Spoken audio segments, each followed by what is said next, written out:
Charleston mornings usually start slow, the humid air thick with the scent of salt marsh and blooming jasmine, the clip-clop of carriage horses echoing faintly from the historic streets downtown. For 12 years, the rhythm of this city had been intertwined with the rhythm of my life with Seraphina, and with the rise of Sarah's Provisions, the artisan food company we built together from a stall at the farmer's market into a nationally recognized brand. Our restored single house south of Broad Street with its double piazzas and impossibly green garden was meant to be the symbol of that shared success. Seraphina was the heart and soul of the brand. The charismatic chef, the media darling, her face smiling from magazine covers, her low country elevated recipes lauded by critics. She was brilliant, magnetic, a force of nature in the kitchen and in front of a camera. And I was the foundation she built upon. Ethan Rhodes, the quiet partner, the guy who made sure the imported Italian tomatoes arrived on time, negotiated leases for our expanding production kitchen, balanced the increasingly complex books, managed payroll, dealt with the endless, unglamorous logistics that allowed Seraphina to shine. In the early days, fueled by cheap coffee and shared dreams in a tiny apartment kitchen, it felt like ours. We were a team, her creative vision paired with my methodical planning. "We'll conquer the culinary world, Ethan," she used to whisper late at night, sketching menu ideas on napkins. I believed her. I believed in us. But as Sarah's Provisions grew, something shifted. The we subtly became I. Seraphina's ambition, once inspiring, took on a harder edge. Our late-night brainstorming sessions were replaced by her attending exclusive industry parties I wasn't invited to, or flying off to research trips that yielded more designer shopping bags than recipe ideas. She hired consultants, slick marketing gurus, expensive brand strategists, who advised her on cultivating her personal image, often sidelining the operational realities I tried to keep grounded. My role, once co-founder, slowly morphed into glorified operations manager, then further diminished to something akin to well-compensated help. The paychecks were good, the lifestyle luxurious, but the partnership, the shared dream, felt like it was dissolving. Conversations about the business became tense when I questioned exorbitant expenses, photo shoots in Tuscany, first-class flights for inspiration. She'd wave me off, calling me risk-averse or stuck in the weeds. When I tried to discuss long-term financial strategy or reinvestment in infrastructure, her eyes would glaze over. "Handle it, Ethan," she'd say dismissively. "That's your department. Just don't bore me with the spreadsheets." The easy camaraderie, the shared vision, was replaced by her impatience and my growing sense of being undervalued, unseen. I felt like the meticulous framework holding up a beautiful, increasingly unstable facade. Still, I stayed. Because of the history, the 12 years, the life we had built, however flawed it had become. Because breaking things, walking away, wasn't in my nature. My nature was to fix, to reinforce, to ensure the foundation held, even when cracks appeared. I told myself it was a phase, the pressure of success changing her temporarily. I kept the books balanced, the supply chain running, the operations smooth, hoping the Seraphina I fell in love with was still in there somewhere beneath the celebrity chef veneer. The end came not with a dramatic argument, but with the chilling efficiency of a corporate downsizing. It was a Tuesday morning. I was in the kitchen, the aroma of fresh coffee filling the air, reviewing inventory reports on my laptop and the big reclaimed wood island we'd installed together. Seraphina walked in, already dressed in a sharp, tailored pantsuit, looking like she was heading to a board meeting, not just her downtown test kitchen. She didn't reach for coffee. Instead, she placed a thick manila envelope on the island beside my laptop. "Morning," I mumbled, glancing up. She didn't return the greeting. Her expression was cool, distant, almost bored. "I've spoken to my lawyer, Ethan," she said, her voice as crisp and impersonal as a deposition transcript. "This should be simple." I froze, my hand hovering over my coffee mug. The words hung in the air, heavy and cold. My lawyer, not our lawyer. My fingers felt numb as I picked up the envelope, pulled out the sheaf of papers inside. Divorce petition, filed yesterday. Her signature bold and decisive at the bottom of each page. My eyes scanned the legalese, the formal language blurring, but the section on asset division leaped out stark and brutal. She was proposing to keep everything. The house. Legally, we were co-owners, but the down payment had come from an early business loan and I had personally guaranteed. The business, Sarah's Provisions, LLC, valued in the millions. with its associated intellectual property, branding, client lists, listed solely as her asset, the joint savings accounts.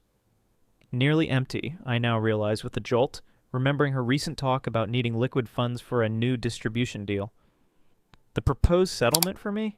A one-time payment so insultingly small it barely covered moving expenses, contingent on me signing away any claim, past or future, to the company I had poured my life into for over a decade. Zero equity, zero alimony, zero recognition of my contribution. I looked up, searching her face for some sign of doubt, regret, anything. There was nothing. Just cool indifference as she checked her reflection in the polished chrome of the espresso machine. "Camilla!" I choked out, the name wrong on my tongue but the shock overriding correction. "Seraphina? What is this?" She finally met my gaze, her eyes like chips of ice. "It's over, Ethan. You knew this wasn't working." "Knew?" My voice cracked. "We haven't talked about divorce. We haven't—" "Oh, please," she sighed, rolling her eyes with theatrical impatience. "Don't pretend you didn't see this coming. We've been living separate lives for years." She gestured vaguely around the stunning, expensive kitchen I managed the budget for. "Look at us. I've built an empire. I have investors, national distribution deals, a cookbook on the bestseller list." Her gaze swept over me, dismissive.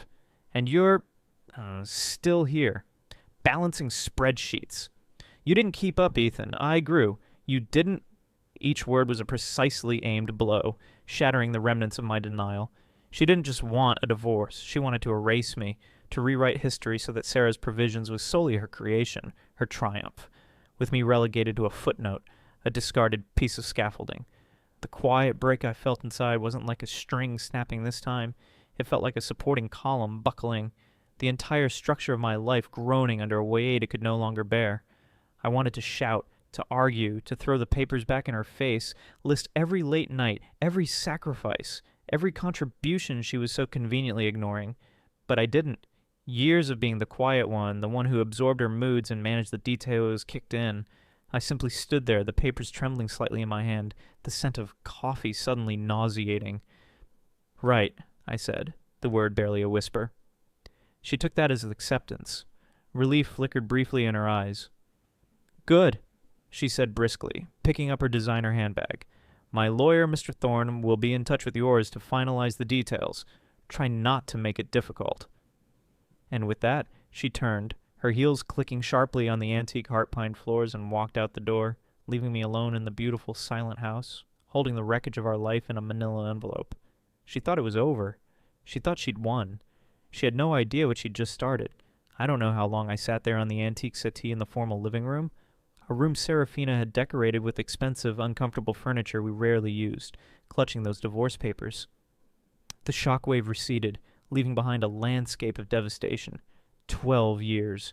My quiet support, my logistical wizardry, my careful financial management that allowed her creative genius to flourish, all dismissed in a single cold phrase: "You didn't keep up."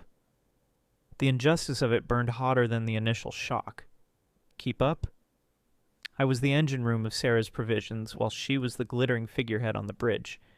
I remembered the time our main organic produce supplier abruptly canceled their contract days before a major product launch. Seraphina panicked, ready to scrap the entire line, while I spent 48 sleepless hours on the phone, leveraging every contact, finding a replacement supplier on the other side of the country, and chartering refrigerated trucks to get the ingredients here just in time. She took the bows for the successful launch, barely acknowledging the logistical miracle I'd performed. I remembered the countless nights spent reconciling accounts after she charmed investors with projected numbers that didn't quite match reality, forcing me to find creative but legal ways to make the balance sheets work. I remembered building her first website myself, teaching myself basic code, because we couldn't afford a developer then. I didn't keep up? Number, I just wasn't seen. My contributions were invisible infrastructure, taken for granted, easily discarded now that she felt she'd reached the stratosphere without me. And the proposed settlement, zero equity in the company I co-founded in spirit if not entirely on paper, no claim on the house I'd meticulously restored, no alimony despite sacrificing aspects of my own potential career path to support hers. It wasn't just unfair, it was insulting, it was designed to erase me. A slow, simmering anger began to replace the numbness. Okay, the marriage was over. Maybe it had been over long before she handed me those papers. But I would be damned if I let her erase my history, my contribution, my financial stake in what we built. My meticulous nature, the very quality she now implicitly mocked as being stuck in the weeds, was about to become my greatest weapon. If I handled the operations, the finances, the details, then the details must hold the truth. That afternoon, after confirming Seraphina wouldn't be returning to the house immediately, she texted curtly about staying at a hotel before a business trip. I started digging. Not frantically, but methodically. Our historic Charleston home, for all its charm, had insufficient storage. Boxes of old company files, archived tax documents, outdated laptops, and forgotten hard drives were relegated to the dusty, humid attic and a cluttered back room off the kitchen I used as a makeshift home office. Seraphina never ventured into these spaces. They were filled with the boring stuff. I hauled down box after dusty box, sneezing as I pried open cardboard flaps sealed years ago. Old invoices, supplier contracts from the early days, bank statements predating our sophisticated accounting software, handwritten expense logs from farmers' market stalls. It was a chaotic jumble, reflecting the lean and sometimes desperate beginnings of Sarah's provisions. At first, it yielded little beyond nostalgia and a renewed sense of injustice.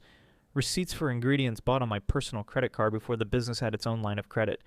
Notes from the early strategies meetings where my ideas about efficient production flow were clearly documented, but then small anomalies started appearing.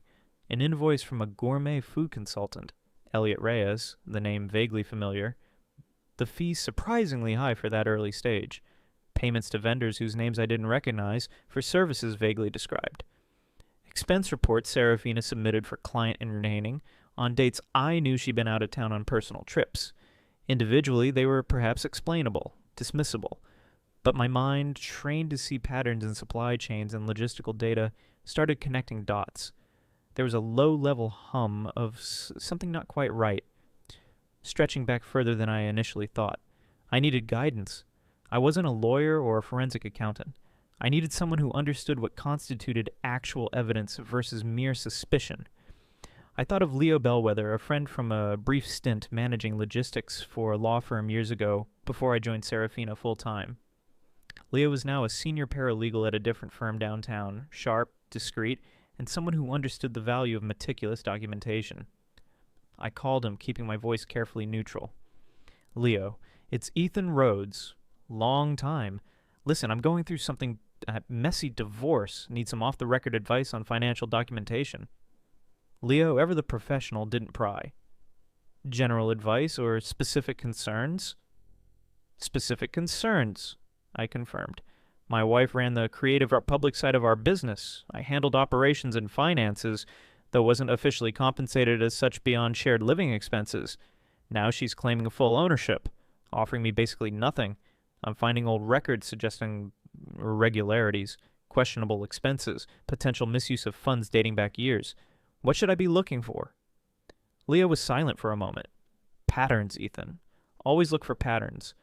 Consistent payments to unknown vendors or consultants, expenses that don't match a documented business activity, large cash withdrawals, transfers between business and personal accounts without clear justification, anything involving shell companies or offshore accounts. And though that might be harder to spot initially, document everything, cross-reference dates, amounts.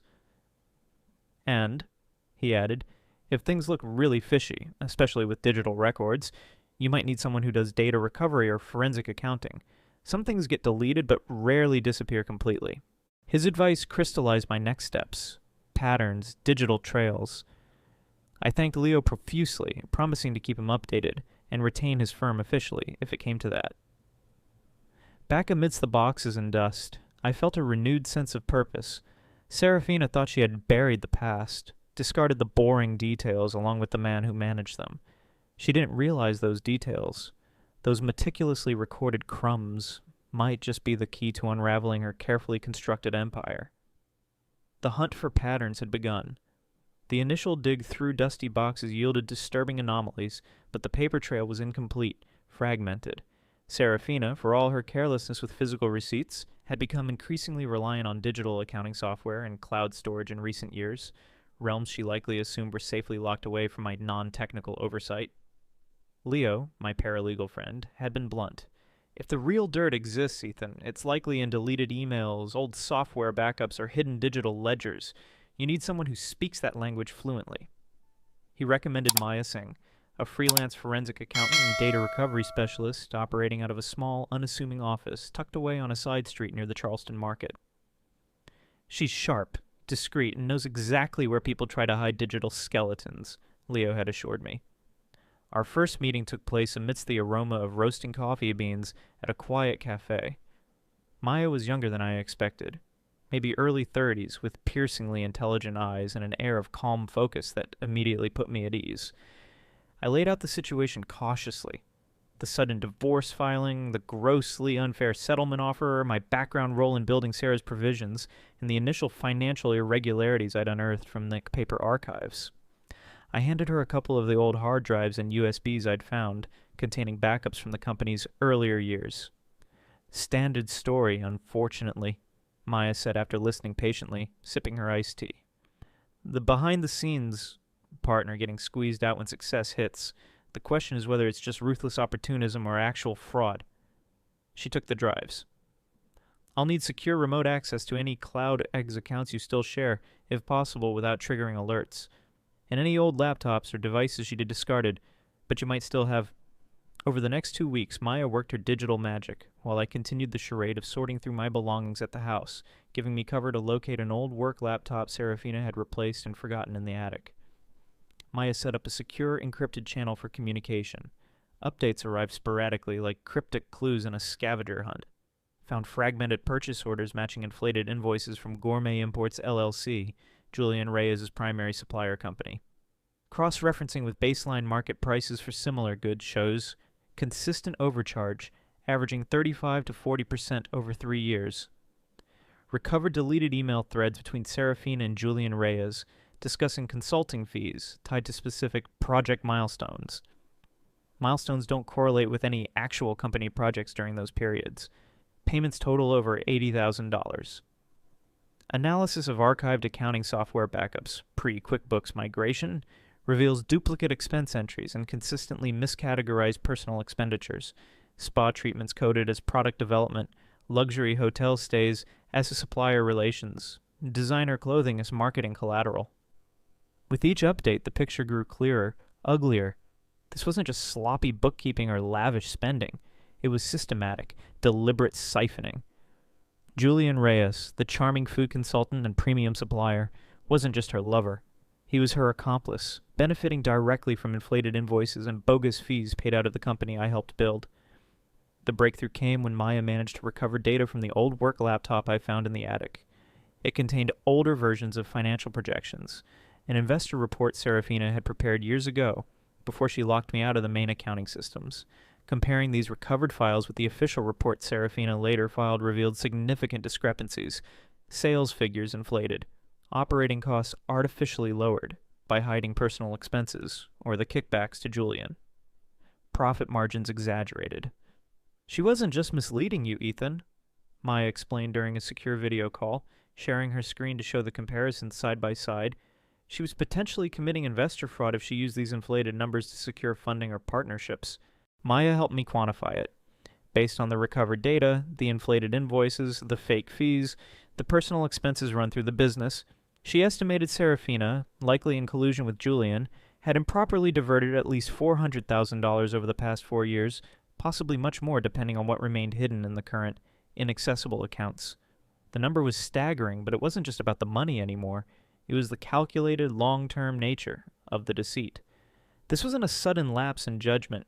It was a carefully executed plan to enrich herself, likely with her lover, at the expense of the business, its potential investors, and me.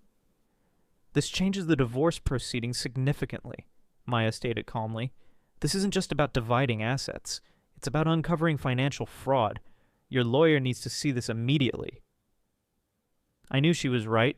My initial goal had been simply to fight for a fair share, to prevent Seraphina from erasing my contribution. Now, holding concrete proof of her extensive financial misconduct, the objective shifted. This wasn't just about getting what was mine. It was about exposing the truth, about ensuring there were consequences for actions that went far beyond simple marital infidelity. I saved Maya's final report to a new encrypted drive, the weight of the data feeling heavier, more dangerous than any box of physical files. It was time to call Ms. Chen. Walking into Ms. Chen's calm, orderly office overlooking Charleston Harbor felt like entering the eye of a storm. I placed the encrypted USB drive containing Maya's forensic report and the evidence I'd compiled on her polished desk. "It's worse than I thought," I said simply. Ms. Chen, sharp and unflappable as ever, plugged the drive into a secure laptop. As she reviewed the files, the inflated invoices from Julian Ray's company, the fake consulting fees, the hidden personal expenses, the manipulated investor projections Maya had uncovered, her expression remained professional, but her jaw tightened almost imperceptibly. "This isn't just dissipation of marital assets, Ethan," she stated finally, looking up at me, her eyes serious. "This is systematic fraud, potentially wire fraud, possibly investor fraud depending on who saw those projections. Seraphina didn't just cheat you. She may have committed serious white-collar crimes using the company you helped build as her vehicle." She paused. "This changes our entire strategy. We move from seeking an equitable division to demonstrating deliberate financial misconduct, which gives us enormous leverage, not just in the divorce, but potentially for civil damages. And," she added thoughtfully, "it makes Seraphina extremely vulnerable if this information becomes public or reaches the wrong authorities." Just as she spoke those words, almost as if on cue, Mrs. Chen's assistant buzzed through on the intercom. "Ms. Chen, there's an Anna Dubois on line 2. Says it's urgent regarding Seraphina's kitchen, and she needs to speak with Mr. Rhodes' attorney directly. She sounds frightened." Ms. Chen and I exchanged a look. Anna Dubois. I recognized the name. A junior accountant Seraphina had hired about a year ago, bright but quiet, someone I'd barely interacted with. Ms. Chen took the call, listening intently, her responses brief and measured. After a few minutes, she hung up, her expression grim. "That was Ms. Dubois," she confirmed. "She claims she has evidence of further misconduct at Sarah's Provisions, specifically falsified catering bids and potential kickback schemes involving major corporate clients. She says Seraphina directed these actions, and she believes Mr. Thorne, Seraphina's lawyer, may be aware or even advised on structuring them. She's terrified of repercussions, but feels she needs to come forward." It was another bombshell. If true, it implicated Thorne directly, and added another layer of criminality. We arranged a discreet meeting with Anna later that week at Ms. Chen's office after hours. Anna arrived looking pale and nervous, clutching a thin file folder. With Ms. Chen gently guiding her, she recounted instances where Seraphina had instructed her to inflate costs on bids for large corporate events, create bogus invoices for non-existent services, and process payments through intermediaries that eventually looped back, she suspected, to Seraphina, or potentially even clients providing kickbacks. She provided copies of internal emails and altered spreadsheets. The most damning part was her sworn affidavit stating she overheard Seraphina on a call with Thorne, discussing how to creatively allocate certain large client payments to minimize tax liability, with Thorne advising a specific opaque method. I couldn't be part of it anymore," Anna whispered, tears welling in her eyes. "But I'm scared, Ms. Chen. Seraphina, she can be ruthless when she feels threatened." Ms. Chen assured Anna of whistleblower protections and the confidentiality of our meeting. After Anna left, Ms. Chen looked at me. "Okay, Ethan. This affidavit, combined with Maya's findings, it's dynamite. Thorne's potential involvement adds a huge risk factor for them. They will fight dirty now if they suspect we have this." Her prediction proved accurate almost immediately. The subtle pressure escalated into overt intimidation tactics. It started with Ms. Chen's office. 2 nights after our meeting with Anna, someone forced the lock on her back door. Files were rifled through, drawers open, but according to the police report, nothing significant seemed missing. "They weren't looking for something specific," Ms. Chen told me over the phone, her voice tight with anger. "They were sending a message, trying to intimidate us, maybe hoping to find out what we have." Then came the anonymous online attacks. Suddenly, negative reviews referencing vague operational issues and financial mismanagement started appearing on old business profiles associated with projects I'd managed before Sarah's Provisions. Simultaneously, comment sections on Charleston food blogs reviewing Seraphina's company were flooded with anonymous posts praising Seraphina effusively while subtly disparaging my past minor logistical role. It was a clumsy but clear attempt at a smear campaign. The most chilling incident happened a few days later. My new separate bank account, the one only I controlled, was suddenly frozen. When I called the bank frantic, they cited an anonymous tip regarding suspicious activity linked to potential money laundering. It took hours on the phone, providing documentation and escalating to supervisors before the freeze was lifted. The timing, right after the break-in at Ms. Chen's office, felt far too coincidental. Someone was trying to disrupt my financial stability, instill fear. Leo, my paralegal friend, reported being followed home one night by a nondescript sedan that parked down the street for an hour before driving off. Maya Singh also received a vague, threatening email from an untraceable account warning her to stop digging where she wasn't wanted. The message was clear.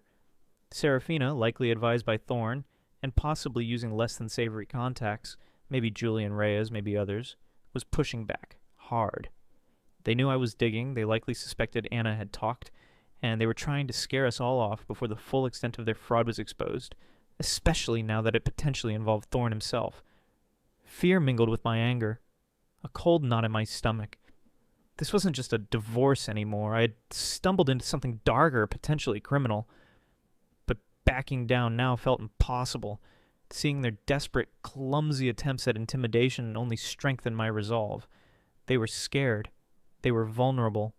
And I had the truth, meticulously documented and ready to be deployed. The storm I had unleashed was growing, and I wouldn't be the one broken by it. The final divorce hearing felt less like the culmination of a personal dispute and more like a prelude to a much larger storm. The air in the Charleston County Courthouse was thick not just with legal tension, but with the unspoken weight of the federal investigation hanging over Seraphina and her attorney, Mr. Thorne. Thorne, usually impeccably composed and condescending, looked distinctly frayed around the edges, his arguments lacking their usual bite.